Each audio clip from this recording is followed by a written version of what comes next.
Hello everyone, thank you for being here today. Today our team are going to talk about security issues in mobile applications. Nowadays, people use their mobile phone all the time, and many tasks in our daily lives can be done with our phones. For example, sending instant messages, paying bills, and writing emails. As mobile apps are becoming popular, security issues are growing as well. Many cryptographic methods are used in mobile apps to ensure secure services. This presentation will divide the service of mobile apps into three areas, namely authentication, data security, and communication. Security issues and corresponding advice of the three areas will be discussed. Firstly, I will begin with authentication. In order to save storage and energy consumption, most mobile apps will adopt a client-server architecture. From user's point of view, the client is an application, the other component is a server. A server can provide remote resources, but only to the client, not everyone on the internet. A typical solution is through user authentication, and this is why many mobile apps today require registration first, and then users can log in to access the server. Over the years, app developers have been using cryptographic techniques to secure authentication. For instance, they can hash passwords when sending to the server, and then they can also sign messages generated from the mobile apps.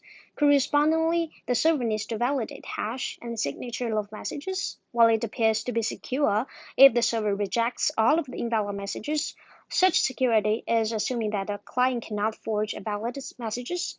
But however, in reality, an attacker can just download the app and analyze how a valid message is generated.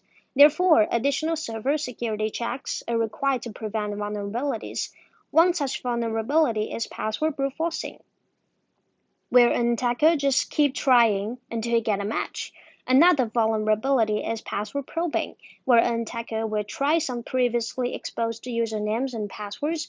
This is mostly due to reuser passwords. Your gaming account may have the same login details as your eBay account. Unfortunately, reuser passwords is very common in mobile platforms, as people have so many login details to keep. Here, we can give you some solutions or suggestions to deal with forged message attacks, and we should limit the number of login attempts within a time window to prevent password brute forcing, firstly, and we can use multiple factor authentication. For example, login may require a face scan with password or your verification code with passwords and so on and so forth. And we can also use two-way authentication. Two-way SSL is one such example and uses digital signatures to authenticate both the server and the client with their corresponding certificates. Next, I will go on to data security on mobile phones. Mobile phones play an increasingly versatile role in daily life. Many new features and services are being developed, attempting to expand mobile phones beyond their traditional role of voice transmission. Some of these new features and services have more stringent requirements on data security. For example, your mobile shopping apps and mobile wallet.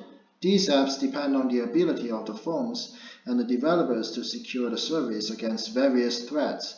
Such threats can include the physical threat of the phone or unauthorized use of the phone. With the trend of bringing your own device to work, mobile devices are increasingly used to access and store sensitive corporate information. Therefore, malicious attacks to mobile applications not only present risks to personal privacy, but also pose new security challenges to enterprise information systems. With that being said, a lot of developers will use cryptographic techniques to secure data. One example is AES, Advanced Encryption Standard. It is the widely accepted standard for symmetric encryption in mobile apps. It's an iterative block cipher that is based on a series of linked mathematical operations. As of now, no efficient attacks against AES have been discovered. However, in practice, developers often misuse configurable parameters due to lack of cryptographic knowledge, and such mistakes often lead to false sense of security. For example, the default mode of AES in Android is ECB, which divides the input into fixed-size blocks that are encrypted separately using the same key. And if multiple divided blocks contain the same plain text, they will be encrypted into identical cipher blocks which makes pattern in data easier to identify. For this type of mistakes, we will give the following rules for developers to follow. First, do not use electronic codebook mode for encryption. Second, do not use a constant initialization vector for CBC encryption. Third, do not use constant secret keys. And fourth, do not use constant salts for password-based encryption. In today's smartphones, most of the apps are hybrid mobile apps, which use both Android UIs and web UIs. A significant feature of these apps is that they all use WebView to display web pages and communicate with web server. Some web pages may transfer sensitive information, like username and password, to a server. For security reasons, they all use HTTPS connections instead of HTTP, since the previous one has an SSL or TLS certificate. SSL stands for Secure Sockets Layer. It protects the transfer of data and information between two systems secured by encryption algorithms such as AES and etc. TLS is an improved version of SSL. It uses stronger encryption algorithms such as RSA or DSA and has the ability to work on different ports.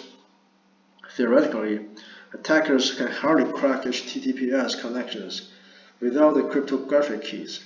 However, in practice, developers' incorrect implementation of HTTPS, such as accepting all SSL certificates, accepting all host names for a certificate, and trusting all available certificate authorities, could cause a web page as an illegal certificate without any warning messages. Oftentimes, this error handler code ignores the error and calls proceed to show the web page. Therefore, for an attacker that is able to obtain a fake certificate from any certificate authority, he could present to the client during the connection phase, access into the target's internet, and quietly perform man-in-the-middle attack, and the observing and recording all encrypted information. Attackers could also perform phishing attack, masquerading as a trusted entity and tricking users clicking a malicious link. For example, send an email claiming that the user's password is about to expire, and show a link which is malicious to renew their password. A possible solution is to analyze the vulnerability for apps. However, this brings the challenge that we need to test not only local app activities, but also web pages. In recent years, researchers have proposed a mechanism that could help users detect potential vulnerability against a man-in-the-middle attack. And finally, thank you for watching this video.